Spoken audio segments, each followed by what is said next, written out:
Ladies and gentlemen, dear colleagues, welcome to the session Mobility Model Shift. My name is Hrvoje Gold, and I am a retired professor of Informatics and Intelligent Transportation System at the Faculty of Transport and Traffic Sciences, University of Zagreb. I have the honor to moderate this session, and at the beginning I will say a few facts about the main theme of this session. The 2030 Agenda for Sustainable Development of United Nations and its Sustainable Development Goals fully reflect the important supporting role of transport in achieving global sustainable development. Building sustainable transport system that is safe, convenient, efficient, green, economical, inclusive, and resilient is a major move towards high-quality economic and social developments. Comfort, practicality, speed, individual freedom, flexibility, and social status are well-known attractive factors of private cars. But today, we are facing a huge burden of negative side effects of using private cars. Private cars are a major polluter in the transport system. Thus, there is a time for concrete measures to build a better future. I have the honor to announce our invited speaker, Professor Borna Abramovic, who will give the introductory talk. Borna is a professor and head of chair for railway transport management at the Faculty of Transport and Traffic Sciences at the University of Zagreb. His area of interest are railway transport, integrated passenger transport systems, transport forecast, transport demand, and game theory. Well, Borna, please take the floor.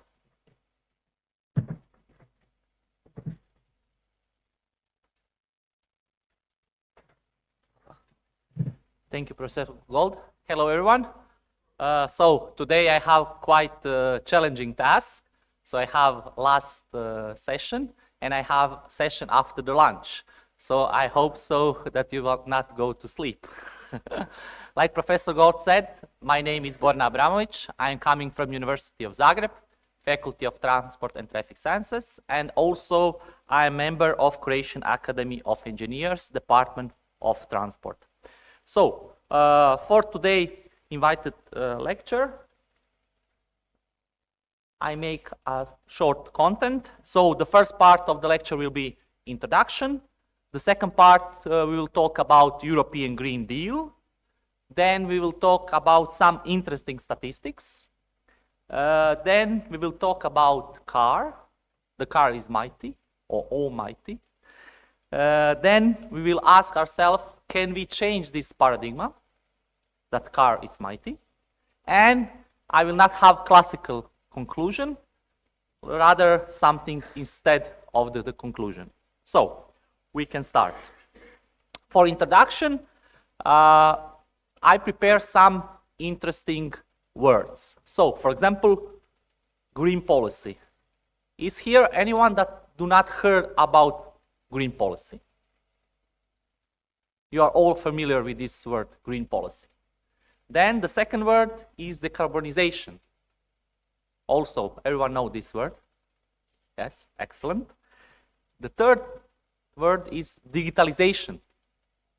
Very modern word. Okay, digital. Everything is digital. The fourth word is resistance. So, how resist we are, for example, when we look back at the COVID. And the last but not the least, sustainability. All these words are so-called buzzwords.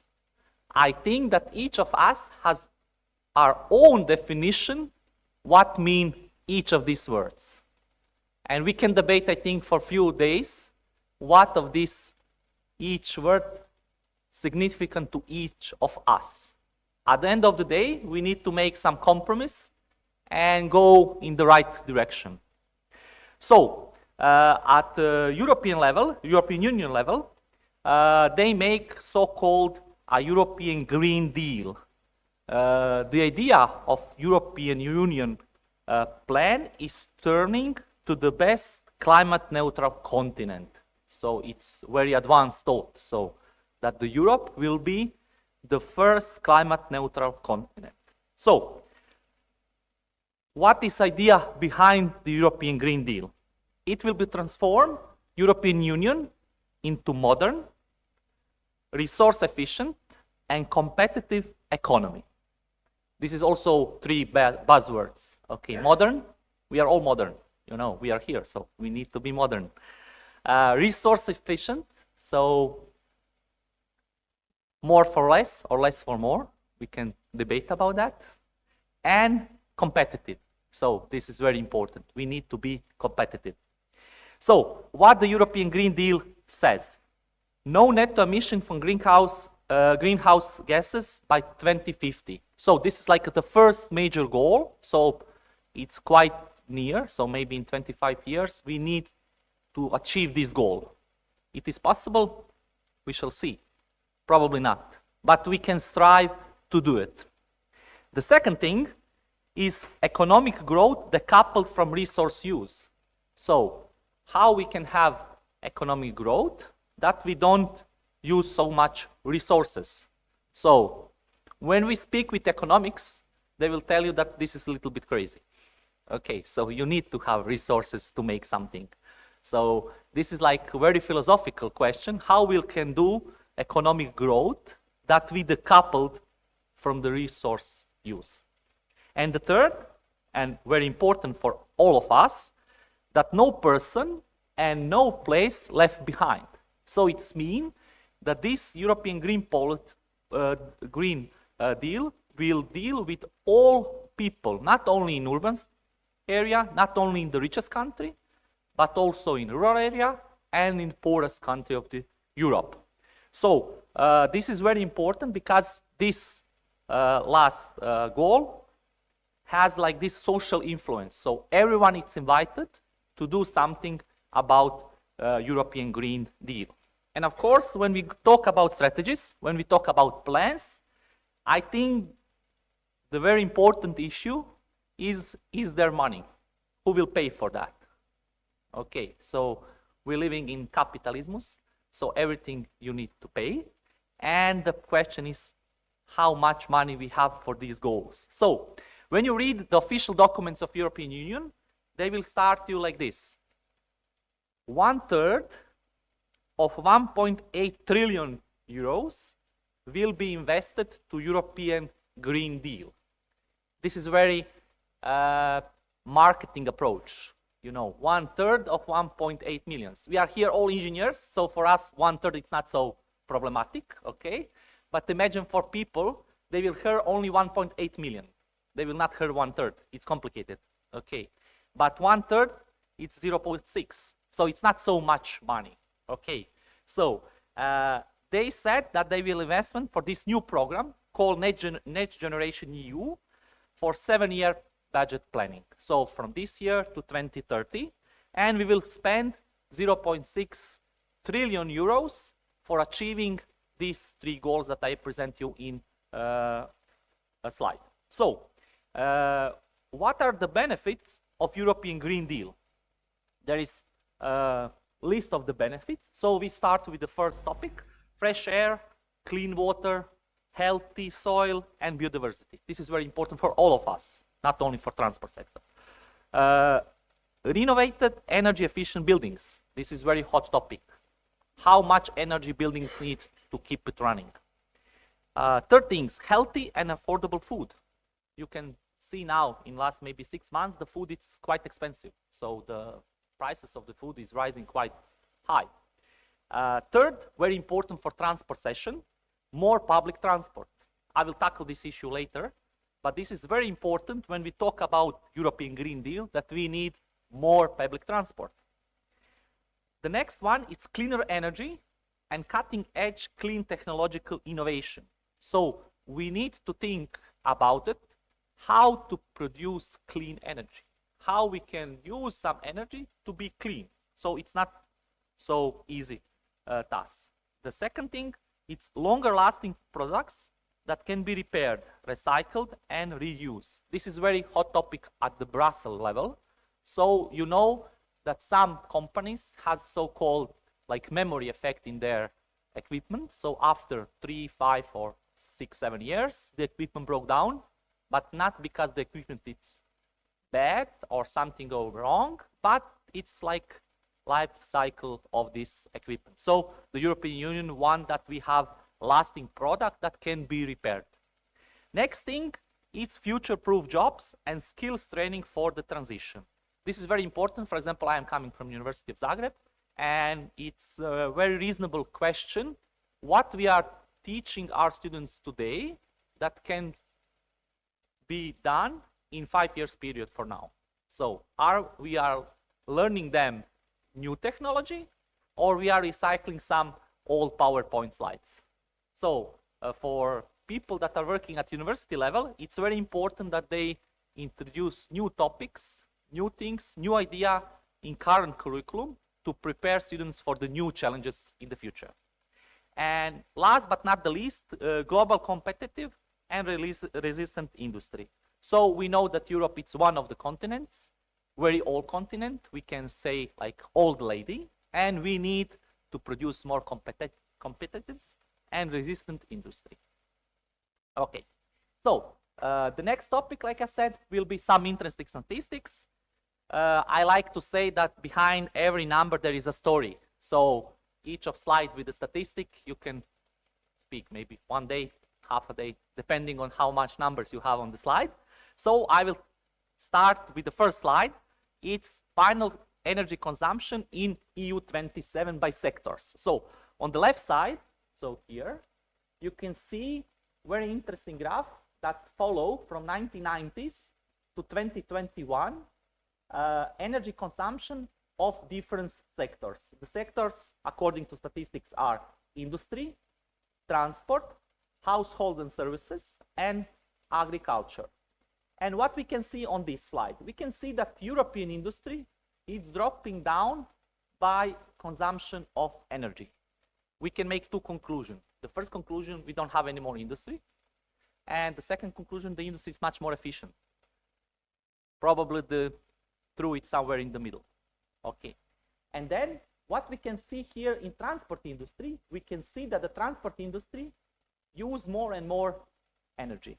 So it means that we have more and more transport on roads, railway, inland waterways, maritime transport, and so on. And then we can see the household and agriculture is almost stable. So there is no big fluctuation in these two sectors.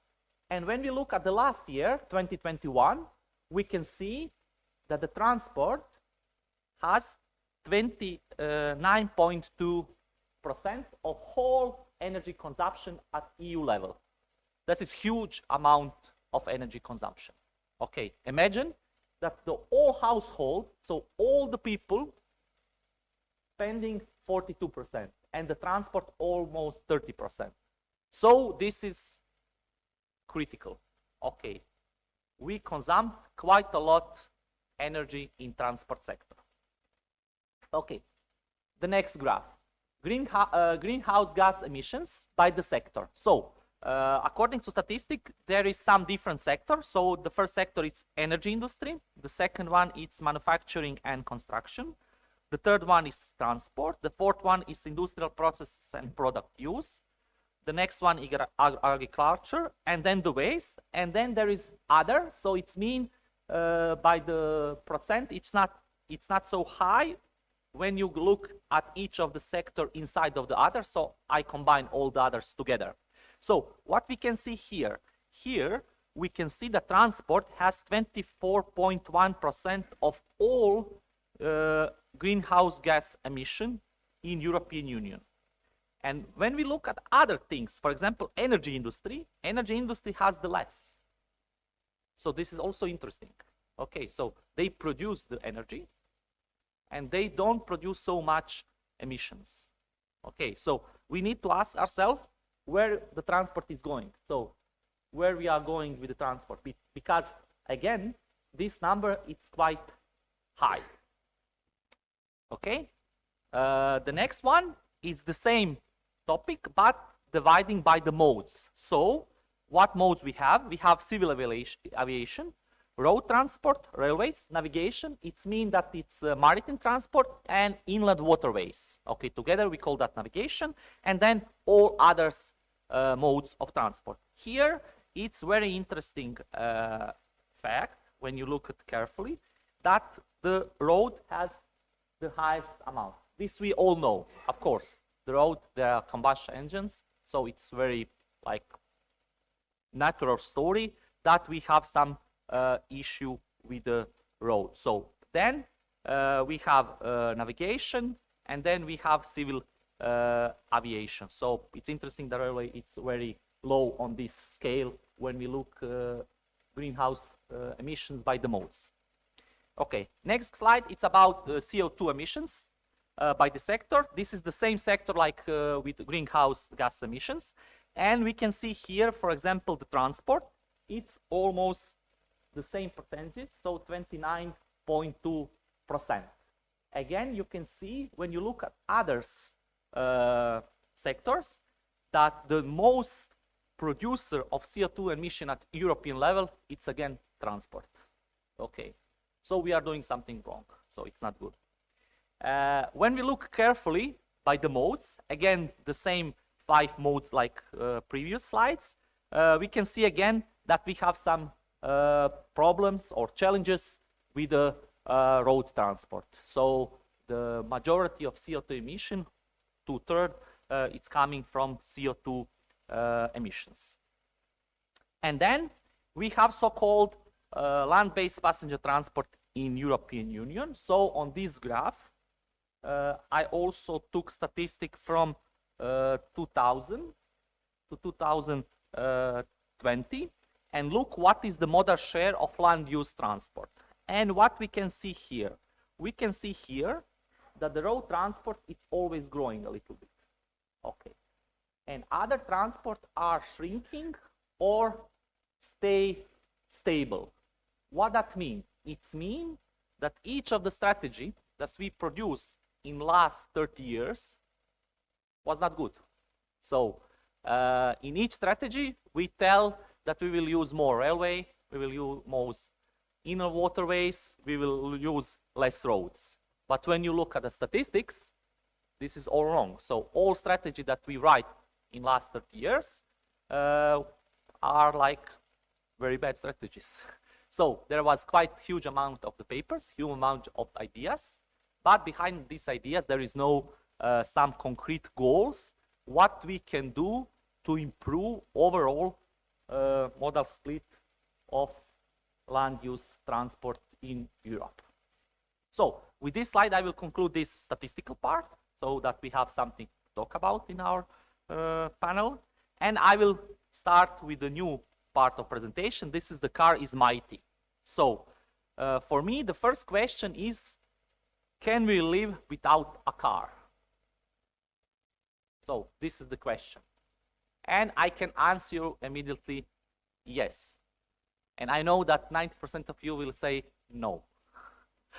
So I think it's possible, and for example, I don't have a car. No, my family have a car. So I travel whole world without a car. It's possible. Sometimes it's very challenging. We can say problematic also, okay, problematic. But I've done it, okay. For example, I travel with the train from Zagreb to Lisboa in Portugal. It's around 36 hours. I traveled from Zagreb to Kiev. It's also around 36 hours. Okay, I traveled from Zagreb to Stockholm. It's around 28 hours. So it's possible. It's not impossible. Okay. So the right question for all of us, how we can decrease usage of the car. This is, I think, the good question. But on other hand, we must be pragmatic. What is idea behind owning the private car? The first, when you ask people why you have a car, they will answer you comfort. I'm very comfortable. When I use the car, I'm excellent. I'm feeling super. So I'm alone in my car. Okay. The second thing, they said it's very practical. You know, I need to go to the shopping. And that's why I need a car, because I cannot go to the big shopping mall without the car. So for example, on my case, I don't have a car, so I don't go to the shopping malls, okay? So bad for the economy, okay? But in the COVID, they invented home delivery. So I order my delivery at my home. So I don't go to the shopping, I only click on the internet, and they give me in 2 to 3 days at my doorsteps all things that I order. Okay, so it's car practical, probably yes, but it's necessary, probably no. The next thing is speed. People always said, I will be speedy when I have a car. Okay, and this speed, this is for me very questionable. For example, I will tell you a story in Germany. So I very often travel to Germany, and my regular travel line is between Munich and Berlin. So this is like the biggest and the third largest city in Germany. And with the train, you need 3 hours and 50 minutes. 3 hours, 50 minutes. It costs first class 69 euro. When you want to drive a car from Munich to Berlin, this is like minimum 6 hours when there is no congestion. You know, German word for congestion is Stau. So it's very famous word in Germany. So in ideal case, you will need 6 hours. So the speed is not the answer. Okay. The next thing, it's individual freedom. This is very important. This is very, very important. So people that use car always said, I have a freedom. I'm free man. How much you pay for your maintenance? Okay, so you are not free. Okay, and very important thing is flexibility. So cars are very flexible. So I can park anywhere, you know. I can come to this hotel and park in front of the hotel and enter the hotel. Not the truth. Okay, it's not possible. So flexibility, it's a little bit challenge also. It's their flexibility. And very, very important things that we engineers sometimes like do not look at very honestly is social status. Majority of people have a car because of the social status. Okay, this is very important. I have BMW, I have a Mercedes, I have Audi. So this is a social status. This is very important for the people, that they have social status. For example, my social status is I go with the tram. You know, it costs 2 million euro, one tram. So is that social status? Probably not, you know. So, and another thing that I do, I make one like experiment. So on 26th of September 2023, I make a screenshot of Google Map, city of Zagreb. You can see here is the railway station. So our hotel is like, I think here somewhere. Okay. And when you look good at this map, it's like 11:30. Majority of roads are red. So it's congestion.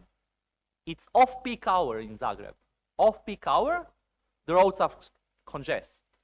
So we can see that all of these ideas fell down with looking at one Google screenshot. Okay, so we need to think about it, where we are going. So when we talk about utilization of private car, what is interesting at European Union level? We have almost 250 million cars on the road. So this is huge number of the cars. Okay. Another thing, on average, EU cars are 12 years old. So it's quite old-fashioned cars. Okay, it's not so new cars. So the average of the cars in European Union is low. Interesting that battery electric and plug-in hybrid make only 1.5% of total EU car fleet. So we can say this is like statistical error. Okay, when you look at the whole picture, this is some kind of statistical error. Then motorization rates, it's huge. 567 cars per 1,000 people.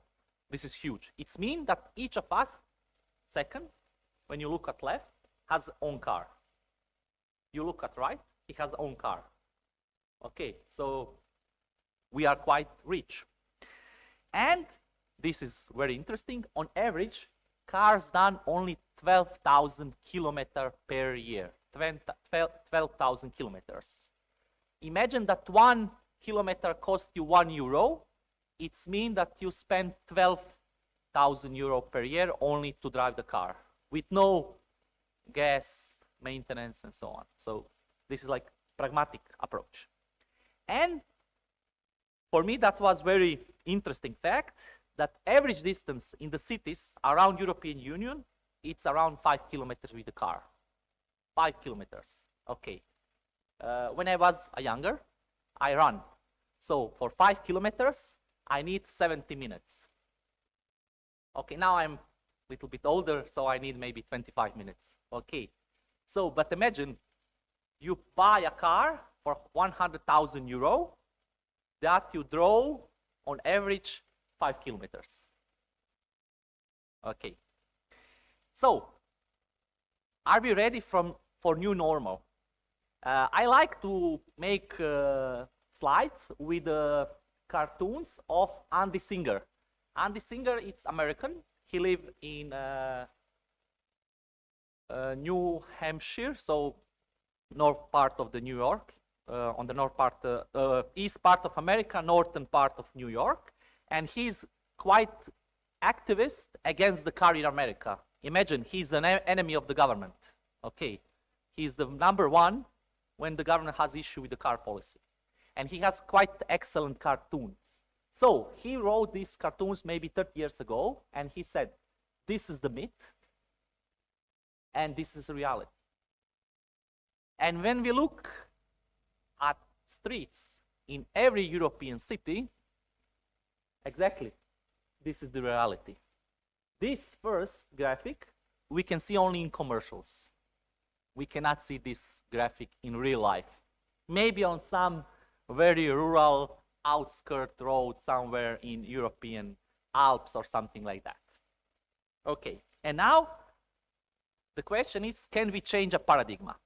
So let's make a change. All changes are beginning with us, each of us. So when we want to change something, first we need to change ourselves, and then maybe we can ask others to change. So this is the most difficult part, you know, how to make change. So what is today's buzzword for changing our paradigm? It's mobility. You know this word, mobility. It's very modern. Everything is mobile, okay? Everything is mobility. So what means mobility? Mobility means moving. Every human has a force inside to move. We want to move, to go somewhere, to the toilet, to the kitchen, to the garden, to the school, to the work. So we are moving ourselves quite a lot. So what we must to move? We need to move people. Very often we move trains and buses.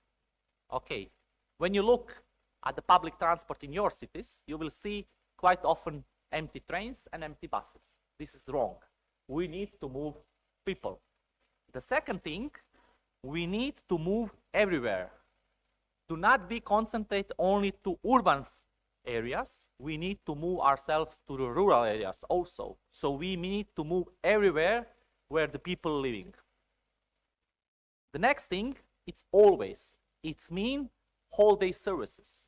When you have, for example, bus one time in the morning and one time in afternoon, it means that you don't have public transport. You have some bus that is scheduled 2 times per day. This is quite bad service. So we need to make always to run the services. And very important topic, it's building a sustainable system. So it's like philosophical, but what that means? It means that we need to build a system for the people that moves, not vice versa. We don't need the system for the vehicles, for infrastructure, but we need system for the people. So how we can say what is tomorrow mobility. We can say that this is integrated public passenger transport system. And on this graph, I tried to catch all parts. So you see here, all parts that we need to build to say to our people, to our citizens, that we are making better future for them. Okay, so for example, here we have car sharing, we have ride sharing, we have smart parking, we have commuting, we have some personal travel assistant tools, we have railway, we have buses, we have bicycles, we have connected vehicles, we have autonomous vehicles. So all of this micro solution need to be incorporated in one big system, and this one big system served to the people. So this is like a puzzle. You know, this picture here, we can say it's a puzzle. And each of us is doing one puzzle. But when we combine all the puzzles together, we get the whole picture. We get the future mobility. And now another look, how the stakeholders see the story. Again, I have a cartoon from Andy Singer. So when we look at investments for roads, we say that this is a public investment. So it's very positive. It's huge positive. But when we see building a new tram, railway line, light rail system, metro, or something like that, usually people say wasteful subsidies. Okay, so we are now like on the border. What do we want to change? We want to change the titles of these two graphics. So this is wasteful subsidies, and this is public investment. It will need time. Probably I will go to the pension, and people still will talk about this issue. Okay, so it's not so modern issue. And instead of the conclusion, I like to quote one American guy, Anthony Fox. He said following things: the reality about transportation is the future oriented. If we're planning for what we have, we are behind the curve.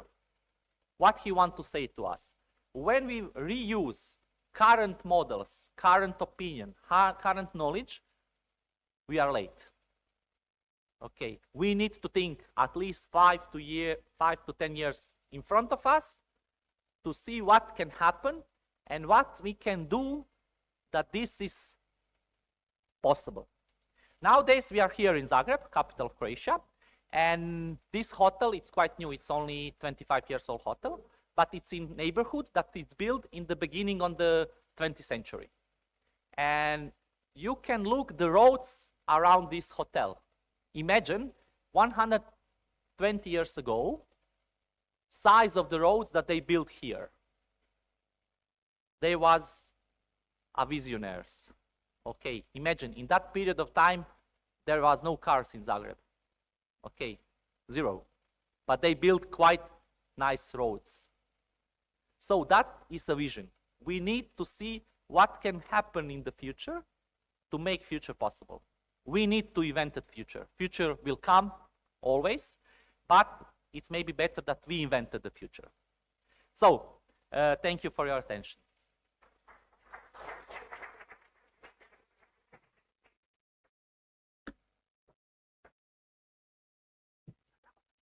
Thank you, Borna. Now I will invite our panelists to take their positions. And we don't have here the presentation, but I hope that our panels will be very interesting in their comments and discussions. So I'd like at first to introduce all of them, and then we start the discussion. Well, I will start with the ladies.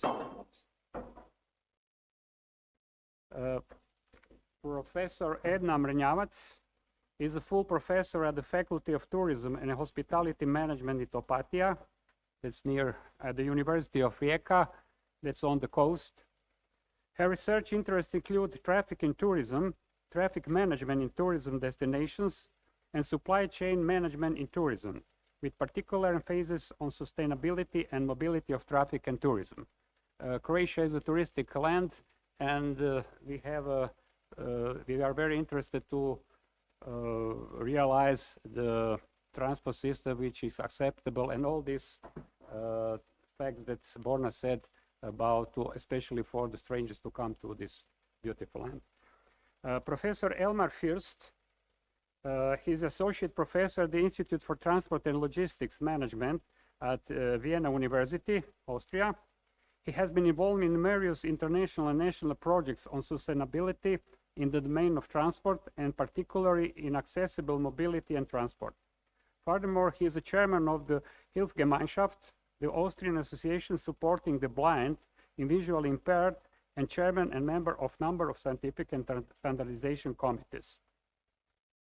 Professor Adam Török is a full professor at the Budapest University of Technology and Economics. He holds Master of Science in Transport Engineering and Financing Engineering, and PhD in Transport Sciences and Business and Management. He earned the Doctorate of Hungarian Academy of Sciences. He is an active, Doctor of Hungarian Academy of Sciences. He is an active member of the Transport Scientific Association and Hungarian Logistic Association. Professor Marko Ševrović is Associate Professor at the Faculty of Transport Traffic Sciences, University of Zagreb, where he holds the position of Head Department for Transport Planning. He has more than 20 years of experience working on different transport planning, road infrastructure design, and road safety, EuroRAP, IRAP projects in Croatia and abroad. As well, he participates in EU-funded projects related to road infrastructure safety, currently Horizon Project, FEBE, and Elaborator. Well, that's...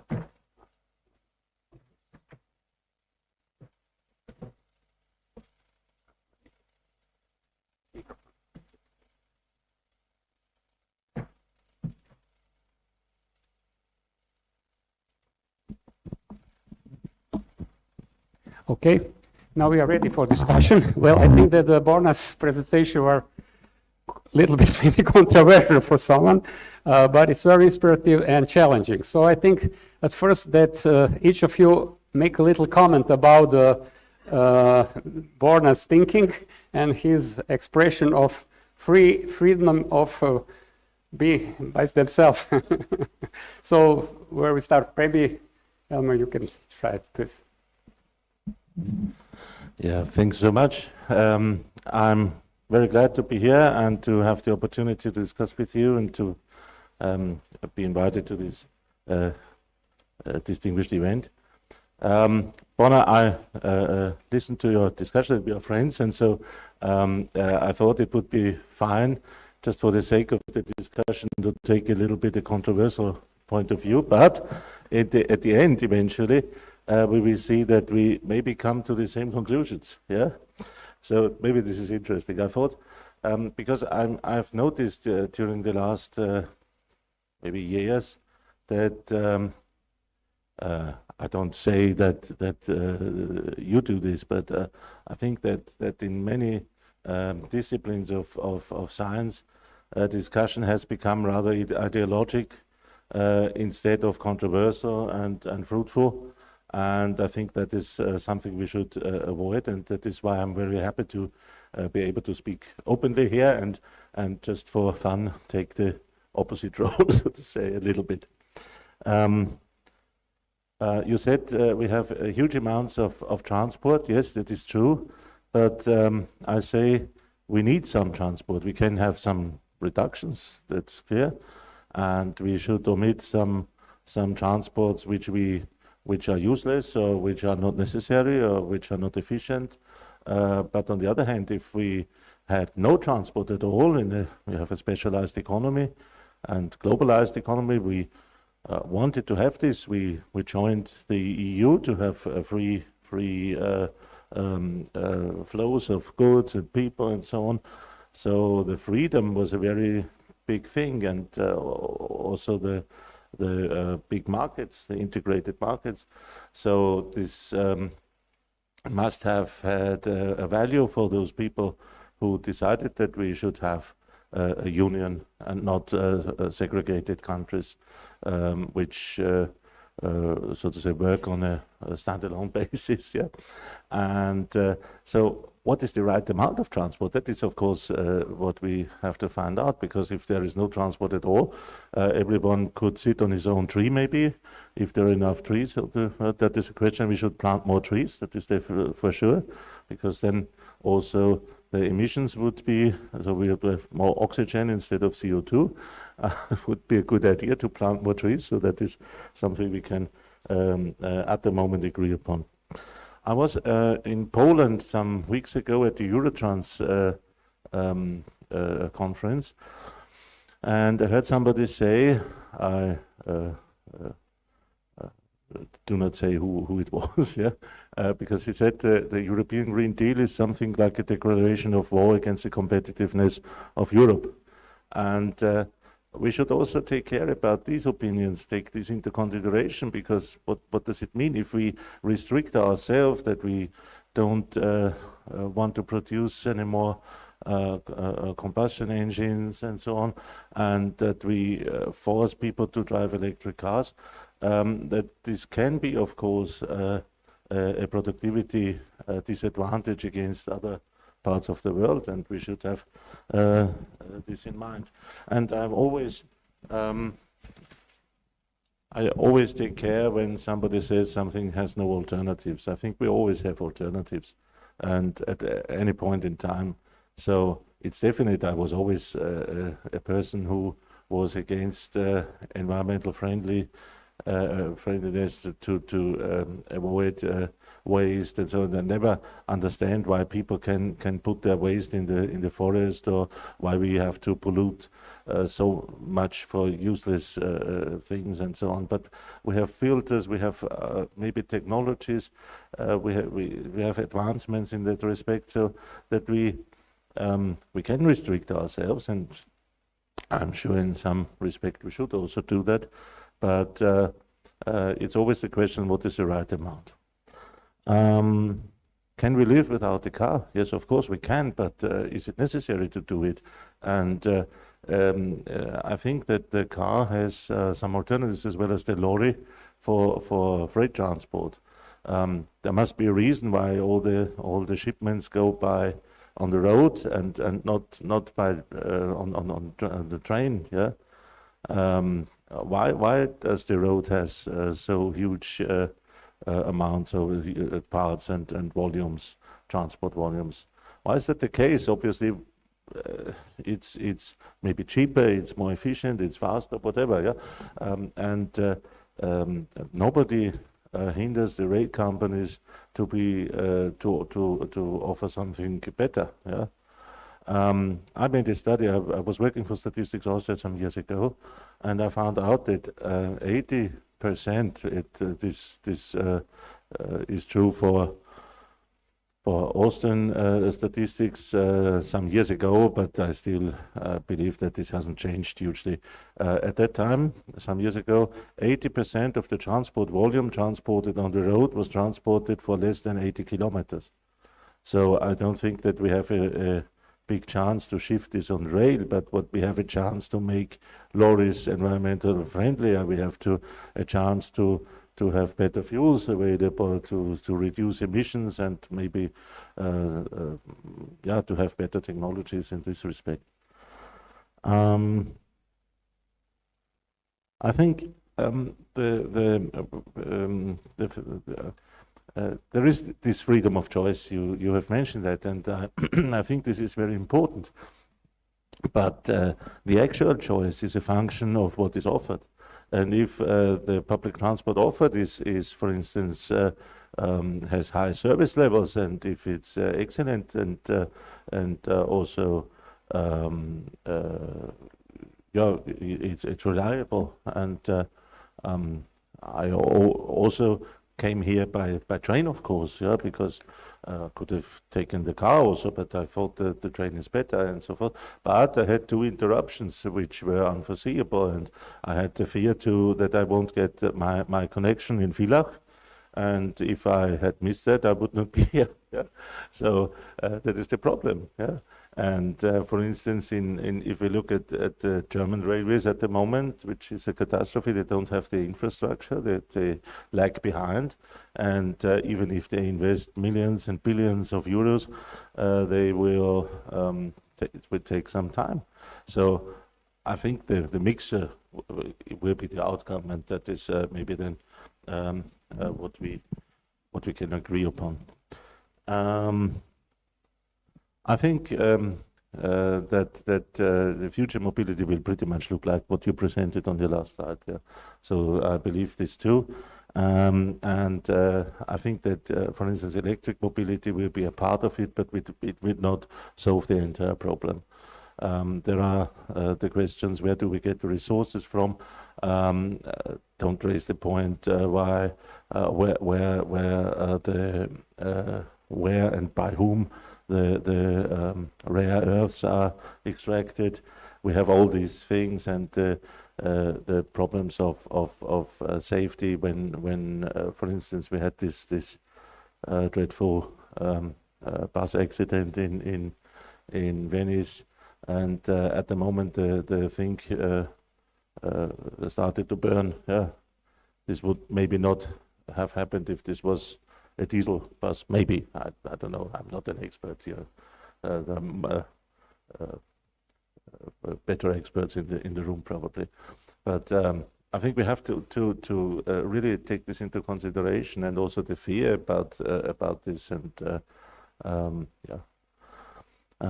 there is another alternative. You mentioned it as well. This is walking and cycling, and I'm pretty much in favor of that. But not everybody can walk and cycle. So there are, and that is my other, so to say, if I put on my other hat, as representative of people with disabilities. Many people with disabilities, they cannot do this. But if we have consider, for instance, shared spaces or something, and there's really a question of culture. I think if we look to Holland or to Denmark, there is a better cycling culture, like for instance in Austria. If you go through the Marie-Hilfer-Straße, which is a big shopping street in Vienna, and a shared space, then you can fear of your life, yeah, because the cyclists, some drive by 10 centimeters before your nose, yeah, and that is very, very dangerous. So we need to also have a cultural shift in this respect. But in the end, I believe that we will, in fact, have, and so that is the consensus I would like to end with. We will have some sort of integrated transport system, like it was presented. I would have pretty much made the same slide. So that is a good point for the end. Thank you very much.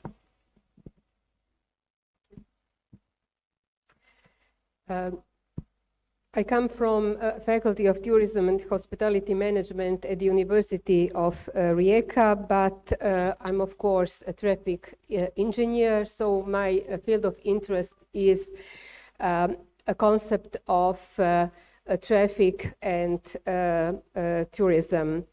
I agree with the majority of Borna's ideas and arguments. And I will say once more what Borna pointed out, that mobility is about people. So we have had huge strategies looking in the future and so on, but always related to infrastructure, building huge investments, and so on and so on. And many times we just left some older infrastructure somewhere behind where the new infrastructure was built. So one of the many an important element of mobility and mobility concept is to use the existing infrastructure as much as possible. This is very important from the tourism point of view, because we know that all over Europe some old railways, which Borna and I like so very, very much, because I also like railways very much. For example, there is a huge potential still in European Union, but also, of course, in Croatia. For example, to use all the railways, to use some other infrastructure as also as a tourism attraction. I have read several years ago, I don't remember now, the document which was made by some of the part of the European Union, which said that the main role of traffic is to secure higher quality of life of all inhabitants of European Union. Borna said it means people living in urban areas, but also people living in rural areas. I would like to add that traffic is also very important for all tourism destinations, because it enables visitors and tourists to enjoy all the elements, all the services, all the offer that a destination is able to supply, to offer to the visitors. So, generally speaking, about the role of traffic and, of course, of mobility in tourism, we know that there are some fields of connection. It is, at the first place, how emittive market, the places where tourists live, is connected to the destination. So the connection, traffic connection between emittive market and the destination. Then it is a question of how traffic is organized on the field of destination. This is very important because when organizing mobility in the field of tourism destination, we have always to bear in mind how tourists arrive from their homes, from the surrounding countries to the very tourism destination. And then there's also traffic which acts as an attraction in the tourism destination. There is a question of supply, how to supply a tourism destination, and so on and so on. Referring to the figures that Borna pointed out, I will add just little something about the relationship between traffic and tourism. So, when looking at the tourism flows in European Union, the majority is performed by road traffic. So 49% is performed by road traffic, 43% of which by personal cars. So it's something that is very, very similar or just on the same line as your general data, Borna. Going on, plane 41%, train 5%, ship 3%. As we are, of course, interested in our situation in Croatia, we have even worse modal split, because 79% of tourists arriving to our country uses road traffic, 60% of which personal car. So if we just bear in mind the data from earlier, we know that we have a big problem in our tourism and in relationship between traffic and tourism. Then plane 20%, ship 1%.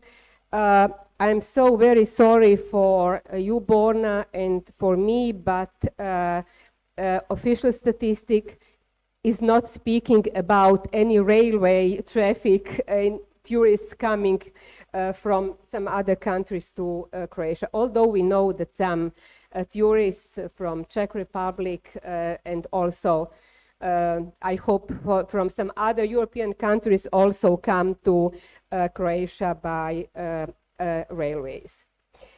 I will just get some other remarks, then maybe later on we can discuss something. In our tourism destinations, all the research that is done about traffic situation, satisfaction of tourists coming to our destinations, and so on, as well as what local authority and tourism stakeholders think about the relationship between tourists and traffic. They all speak about lack of parking places. And I will put a question. Is there really a possibility to produce such amount of parking places if 80% of tourists, thinking about Croatia, come by road and the majority of them use personal cars? So it is, of course, not possible. There is another problem which I think that we do not understand to the full extent when we speak about the relationship between tourism and traffic, and that is the fact that all those tourists that come to European Union by plane, by ship, and by railways, in the end, when they come to the destination, they mainly use a car. So just to finish this my short introduction, yes, I agree with you, Borna, that mobility concept is a puzzle. So the only solution is a puzzle of many elements, of many different kinds of traffic solutions, green solutions, smart solutions. As my colleague previously said, we have never to forget pedestrian traffic, cycling traffic, which is very important from the health point of view, usage of space, because when we speak about the mobility concept, it is not only a question of how transport is polluting the environment, it is also a huge eater of space everywhere, and that is something that we have bear in mind. So it is important to think always, as I mentioned, about the pedestrian traffic, cycling traffic, because it is good from many aspects. And I should say that people generally are aware about the problem with environment pollution, sustainability, and so on. And at the end, I think that they are willing to some extent to change their habits. I don't agree with you, Borna, that it is possible to live without a car. Looking from the point of view of tourists, I think that we really have to make a huge effort to put on a table all the possible solutions, create that puzzle we have spoken earlier, and to enable to limit the usage of car as much as possible. So it's a question of a source of energy use in the car and so on, but for the moment, I think it is enough for the introduction. Thank you. Good afternoon. Thank you very much. First of all, I would like to thank for the organizers to invite me here as a panelist. And then thank you very much, Professor Gold, for the introduction, and congratulations, Borna, for the presentation.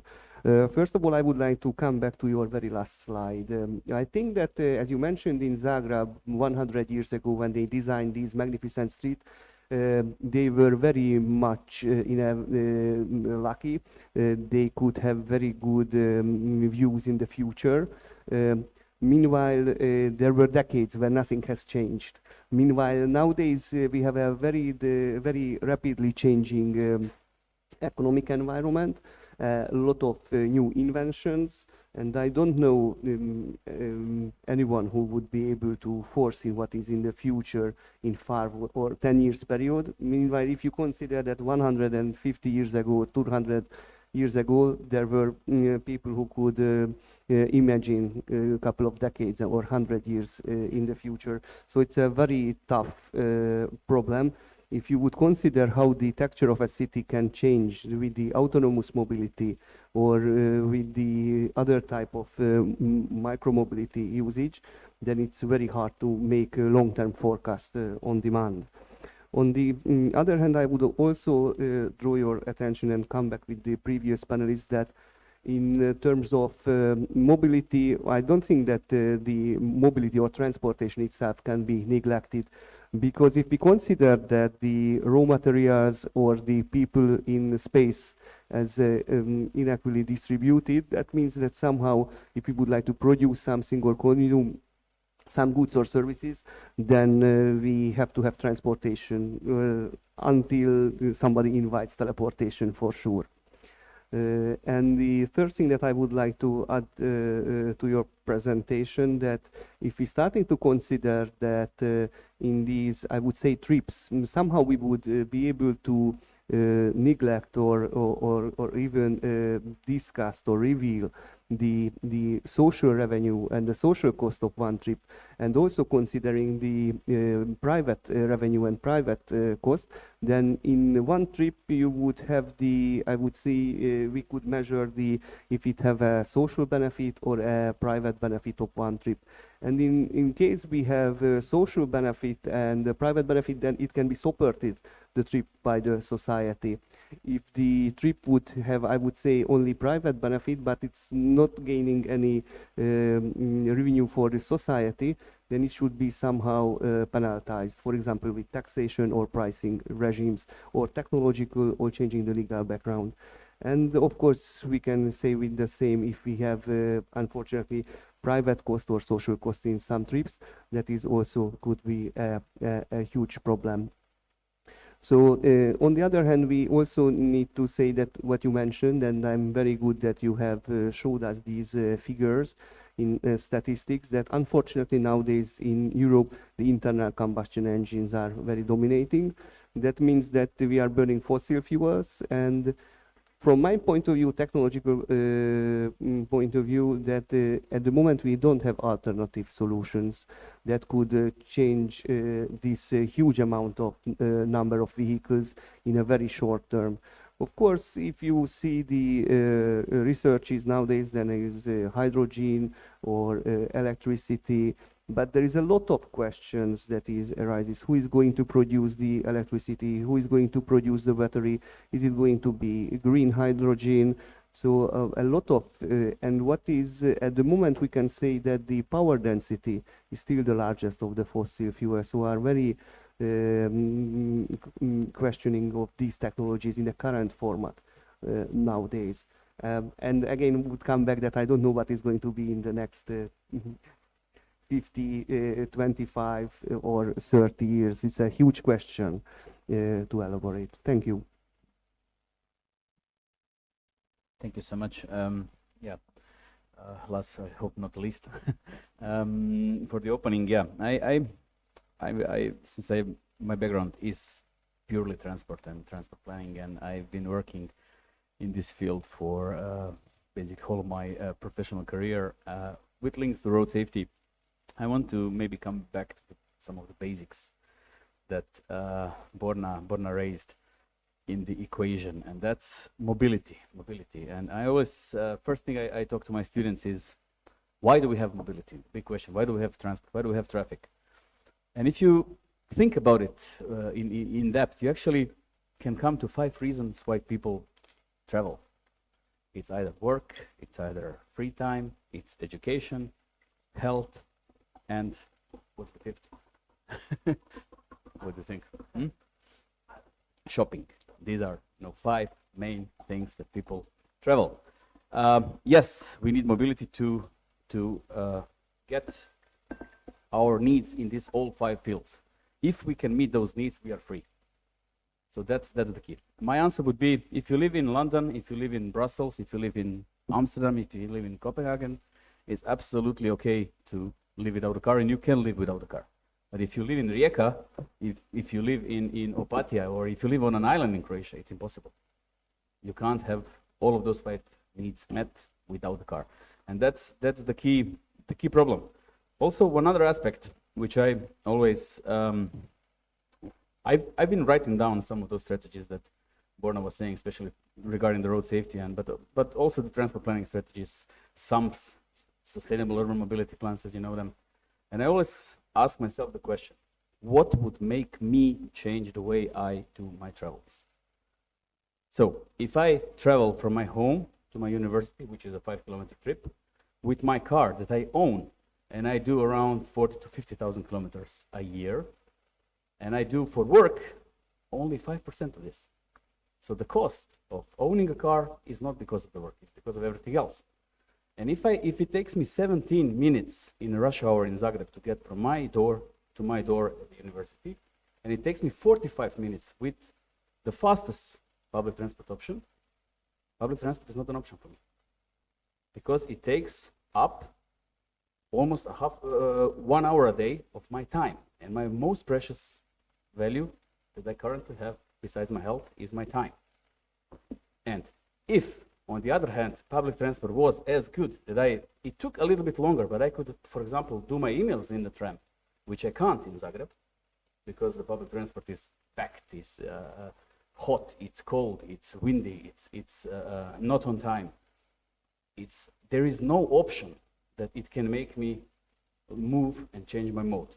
On the other hand, what if somebody says you cannot park your car anywhere near the university, and you would have to walk, or I have to pay 100 euros per day?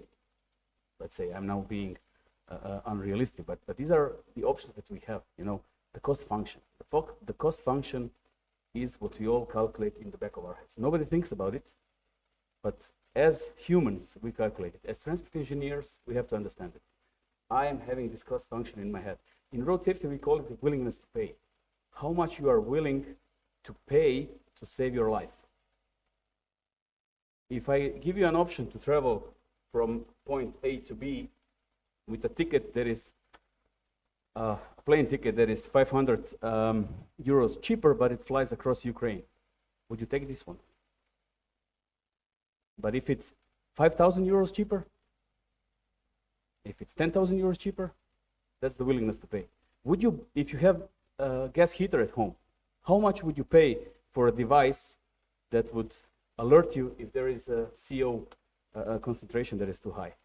In a low-income country, nobody has it. In a high-income country, everybody has it, because the change of the willingness to pay. It's the same with the time. If I'm a university professor, I'm willing to pay more for my time. If I am a student, I'm willing to pay less. And this is the cost function that we are all calculating in our head. So I would say, basically, the answer is quite simple. If you want to change the mode of transport, think about the cost function and how you can interfere it. And there is always, like in economy, I guess people who are economists can say about it, it's supply and demand. There are always 2 sides that you can change. Thanks. Thank you for your answers, or your comments, better to say. Maybe some conclusion that we cannot be with the car for a longer time, I think. But maybe there is a change of behavior. As someone here in some former presentation said, and I heard that maybe 20 years ago in one conference when It was also mentioned in some slides, the Mercedes. They made the plans about the cars in the future, and they said that the younger people don't want to have the ownership. Then they don't want to be responsive. So it's easier for them, especially now when the technology give the opportunity to do that, just to share the car. And I don't know, maybe this one, there will be less cars, of course, because we can share it. And maybe this is one of shift. I don't know. Maybe naive thinking. Okay. Now, maybe the thing that Borna mentioned and we don't discuss here is this integrated transport. We said that the cars are mostly involved in all this transportation system, but what you can say about the integrated transport, maybe, Borna? You are. Okay, thank you for your question. So when we speak about integrated public transport system, this is like very old idea, you know. It was invented in Germany, of course, you know, they are a technical nation. So in '96 in Hamburg, they invented integrated public transport system. What was the problem these days in Hamburg? They have different operators of tram line, railway line, light rail line, buses, and some ships also. You know that the Hamburg is a harbor. And it was very complicated to use the system. And one guy, very smart engineer, said, okay, we will make integration of all modes transport. And we need to do three things. Always we need to do three things. The first thing is that we have one timetable. So the persons that want to use the system need to look origin point and destination point. And they can travel quite easy with one timetable through the system. The second thing, for people, very important thing, that they use only one ticket. So when I enter origin station, I don't need to think about the tariff policy of each of the company. So I only need to know how much I need to pay from A to B, so origin to destination. And the third thing that it's very, very important, especially in today's life, it's information. Passenger need to have information on time. So pre-trip, during the trip, and after the trip. So this is like three pillars for good integrated public transport system. So we need to have one timetable, one ticket, and one information system. So I think technically looking, today this is very simple. Okay, so where is the problem? The problem is, are we ready on all levels to introduce this kind of a system? In west part of the Europe, for example, Germany, Netherlands, France, Switzerland, this is like a completely normal system. They don't debate about that. For them, it's like a normal, okay. In east part of the Europe, this is very questionable system. So depending of the states or depending of the area, some area has quite excellent system, for example, the Czech Republic, and some area do not have any kind of a system, for example, Croatia. So what is the point of integrated passenger public transport system? The point is that we make public transport easier for our users. So like Marco said, there is some cost to pay. And people always think how much I need to pay. Okay, always in the mind we think about the prices. So when I can pay less and maybe travel a little bit more, for me this can be a solution. So sometimes we need to discuss. And I agree that when you have excellent integrated public passenger system, for example, nowadays, last 5 years, the first city in Europe that won like a prize for best this kind of system, it's Vienna. So in Vienna, it's very easy that you use public transport system. You don't need to know language. It's very simple, you know, and you can travel through the whole Vienna for very cheap amount of the money. Okay, so you pay €1 per day. Imagine the whole system the whole system in city, every type of the modes, you pay only €1 per day. So it's possible. Okay, Vienna make it possible. But of course, why they make it possible? Because they have some measures to make some other parts of the cost very expensive. For example, Professor Edna and Marco said parking. So the parking is in Vienna, it's very expensive. You need to be quite a rich guy to park your car in Vienna. So it always balancing what we want to achieve and how we want to achieve. And always we need to keep in mind that we are doing that for the people. Because when the people are not satisfied with this kind of the system, they will not use the system. So we always need to have a system that has reasonable satisfaction for the users, that they will use in everyday situation this kind of the system. Thank you. May I ask, Professor, first, also for the people with reduced mobility, how it looks to use this integrated transport? Because Borna mentioned Vienna, and you come from Vienna. So just to give the comment about that, and in general, especially maybe with these electric cars, and so, which is not so, you cannot hear it if you are right, but if you have some problems, there is difficult to hear. Maybe from this aspect to say about these things. Thank you. First of all, in general, yes, Vienna has a good public transport system, but it depends always on the relation.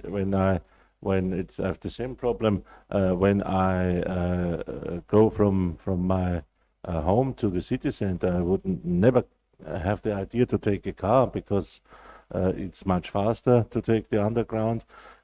It's cheaper, also because of the parking, and I would probably not find a parking space in the city center. But for instance, if when I was a student, when I had to go from my former home with my parents to the university, it was 7 minutes about by car, and at least 45 minutes by public transport. So I was very happy because I have a vision impairment, so I cannot drive on my own, but I was very happy when somebody drove me for this 5 minutes. Yeah. Okay. Coming back to the point, of course, it was a political decision to have this €365 ticket. I still wondering with all the inflation how long they will maintain this price. Yeah. The second thing they made, which was really almost a miracle, is this Klima ticket for all the entire area of Austria. So you have €1 for your province or your Bundesland. Yeah? You have €2 for your own province and the surrounding provinces, and €3 a day for the entire area of Austria. And that's of course very cheap, but it has some other effects that people use public transport even if they wouldn't do it when it was costly. So they just decide on a Saturday, oh, it would be fine, let's go to Salzburg for a coffee. Yeah, this happens. And of course the price has no effect on the usage. So you could have cheaper tickets in peak hours, in off-peak hours than in peak hours. But this is gone, of course, and mostly gone. Yeah, and so we have crowded trains sometimes, and some people have to leave the train in some situations. That is another problem, because again, that's a question, of course, of capacity as well. And coming back to persons with reduced mobility, many people with reduced mobility are forced to use public transport, so they really rely on an accessible system. And Vienna has done, let's say, quite a good job. Yeah, together with the people of disability, the DPOs, disabled people organizations. There is an integrated planning group at the Austrian Disability Council, with representatives of all different kinds of disabilities, starting from the sensual disabilities, vision impaired people, blind people, hard of hearing people, deaf people, going on to people with mental disabilities, physical disabilities, psychological disabilities, and so on. And so this group is there to do some counseling, of course, or to if it is consulted in early stages of plannings, then it's a very good idea. For instance, Vienna Airport, that is always my benchmark example, because they opened a new terminal in 2013, and then they saw that it didn't work for most of the people because it was not accessible. Like they had a guiding system which was designed in a philosophical way, so that it's best integrated into the surroundings, so you could not see where an element of the guiding system was, yeah, because this was white and light gray, yeah, and so you could not see it, and this had to be completely changed. Then they took us for serious. They saw that the expertise which was given by the representatives of these people, who also have of course sometimes a professional background in the field, they're technicians, they're architects, and so forth, and so they found out that asking the people about their opinion is a good thing, because of course they're not forced to do what they are saying, but if they do, in most cases they end up with a better result.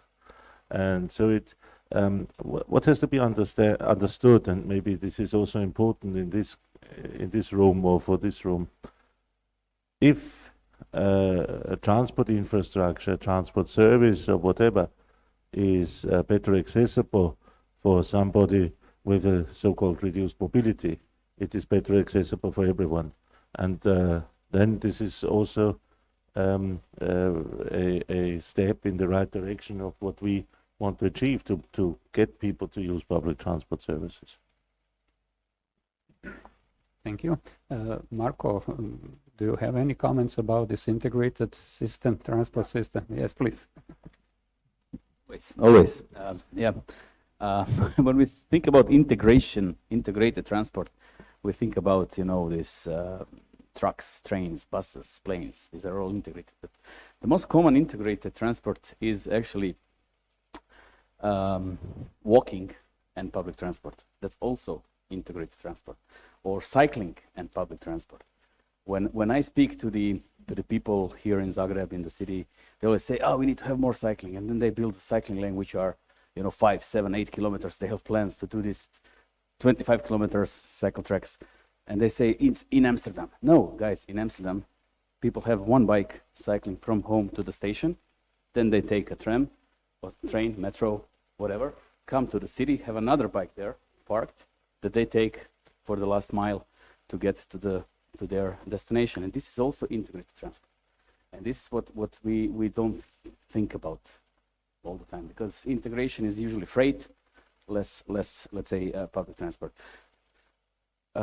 Car, for me, it's a part of the solution, especially in rural areas. In rural areas, it is very hard, if not impossible, to organize a good public service of transport, because you have very wide population spread on a wide area. It's very hard to have a frequency of public transport and your bus is full. So it is not a bad thing to have a car or any other modes of transport that actually brings those people to a hub, and then from this hub take them. We have cities here around Zagreb. You've probably flown in from our airport. Everybody, I think 95% of people to our airport comes by car. The railway track is 500 meters away. If you measure on Google, you will see it's 500 meters away. But when we were building the airport, we didn't connect it. There is a city, the second largest city in Zagreb, called Velika Gorica, people are taken by bus parallel to the tracks, to the railway tracks, to the main station of the railway by bus. And when you think of that, you know, something is wrong. And you know, just the concept, the idea is that the road is more flexible is a problem. But yeah, we just have to think about it strategically. One of my thought that I wanted to share is, you know, what is the problem? The problem, I think, is probably the politics, because when you build a road, and what Borna showed, you can do it in 4 years. You can plan it, secure financing, and build it in 4 years, which will make you, let's say, win the next elections. To change the transport policy, to change the way of thinking, it takes decades, probably a change of generation. And that's, I think, the biggest problem why we do. So in some country, it has to come to the point where it breaks down. So then people would change the most. I always think about, you know, how in Zagreb we try to introduce is the first week of September, we have this mobility week, days without the cars. And then I think about the 1st of November, when in Croatia, in most of the Europe, it's a holiday where we remember our deceased, All Saints Day. In Croatia, traditionally, we go to the cemeteries on that day. And that's the day where most people in Zagreb use public transport. Why? Because it's organized in a way that it's convenient. It's more convenient to get to the graveyards with the public transport than it is with the car. And that's basically a mobility day in Croatia, not in September, if you think about it. Thank you. But Adam, we have a mobility day in Hungary. Yes, thank you very much for the opportunity. Yes, we have been, unfortunately, it's not the same days to go to the cemetery. But what I would like to draw your attention is that in the early 70s, in University of Vienna, Professor Knoflauer made a very interesting research. If some of you might know it, it's about travel time budget. He investigated a lot of countries all over the world with different societies, different economical backgrounds, and it's turned out, based on this investigation, that independently from the economies or the available technologies, people are spending 1.5 hours of traveling. So, and after that, a lot of researchers, decades later, repeated these research, and it's turned out that it's quasi constant in the last 5 or 6 decades. What does it mean for us, for traffic engineers and transport planners? I would say that it is something like that, that people are tending to traveling this 1.5 hours because they would like to reach some services, some goods that is not available at their own area. For example, working places, shopping, having leisure activities, or other things that is not available. And as in the last 6 decades, the technology has rapidly developed. We give people opportunity to go further in this 1.5 hours. So when we are speaking about, if you consider that nowadays we can have planes, very fast train services, that is increasing this area of activities to be reached. And this means that people are tending to have larger distances to traveling. Meanwhile, this so-called travel time budget is quasi constant. And what here is also very interesting, this integrated passenger transport is also playing an important role, because that means that these transport modes are connected with each other. And it is nowadays quite obvious that some people are traveling 100 and 150 kilometers away from, for example, from their home to their workplaces, and using 3 or 4 different type of transport modes. And it's quite amazing, I believe. So there are solutions where the integrated passenger transport are working. And as you ask what is happening in Hungary, unfortunately, it's not a good example, I must tell you. Thank you. Okay, thank you. Well, and I will ask you something regarding that question, but maybe about this integrated. Yes, just. But I don't know how it's in the tourist destination when there is no possibility to make it, and the stakeholders and the cooperation with them to realize Yes, Can you say yes. something about that, please? I think that integrated transport is also very important for tourism destination, and especially what Marco said, walk, then take a public transport, then walk or cycle or something like that. So park and walk, cycle and go on. It is very important. There is a small difference between people generally in cities using integrated transport and tourists when they come to tourism destination. Of course, price is always important, but people, when as tourists come to a destination, they have time. They have a little more time. They do not hurry so much. They do not go to work and so on. For them, it is important to be able to visit all the attractions and to use all the services, all the facilities, to have good connections between attractive points, accommodation points, resorts, hotels, and so on and so on. This is very important because this means that there is a possibility from the point of view of a local government, local community connected with traffic enterprises to organize integrated transport in such a way to manage these traffic flows.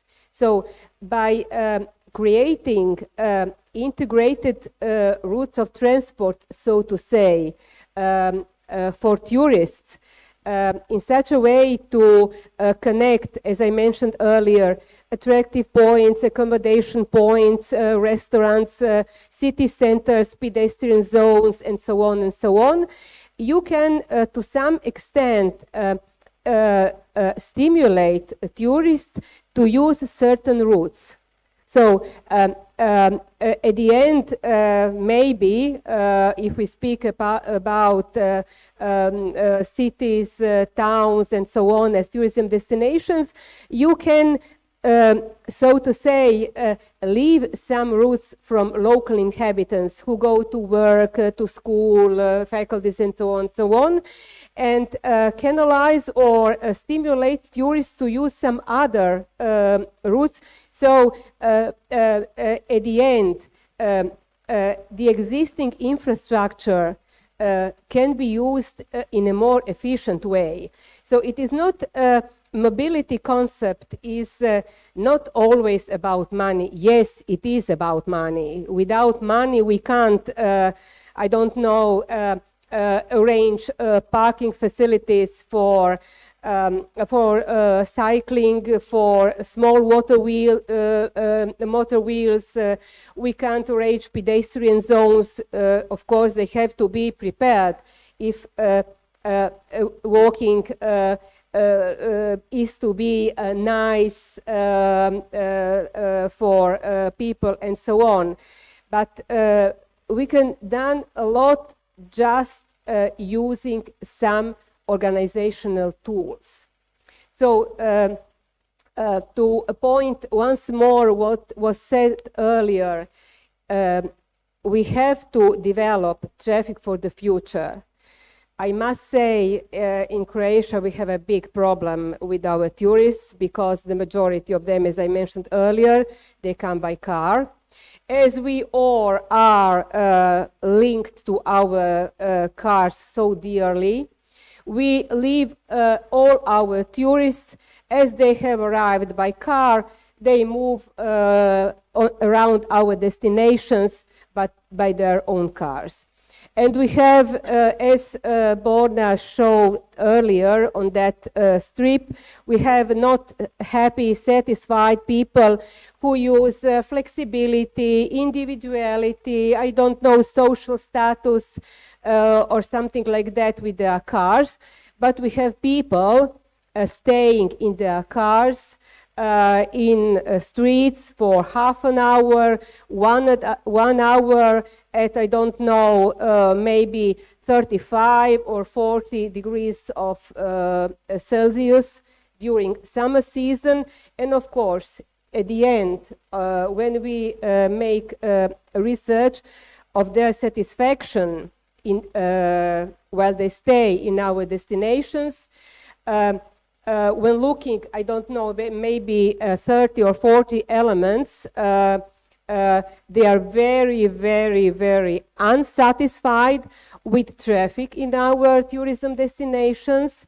They, of course, as I mentioned earlier, they say we do not have enough parking slots. Of course, it is not possible to have such huge parking capacities. They notice noise and so on, and they are, of course, not extremely unsatisfied with the public transport organization in our destinations. And just to finish and not to speak too much, we have made a research several years ago in Rijeka. We have several hotels, of course, lack of parking capacities, as I mentioned many times earlier.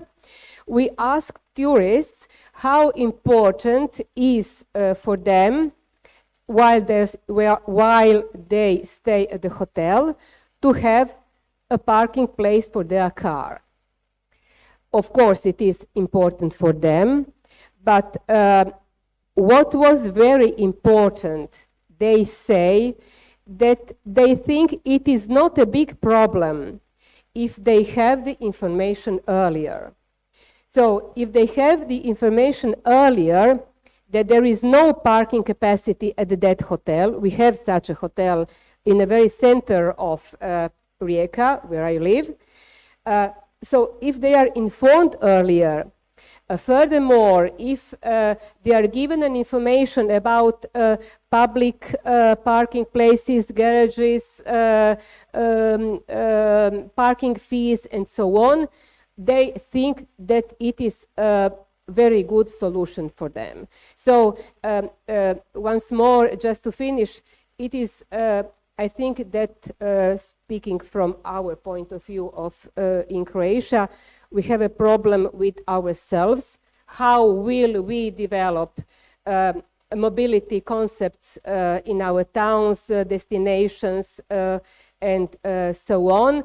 I think that there is a future for paradigm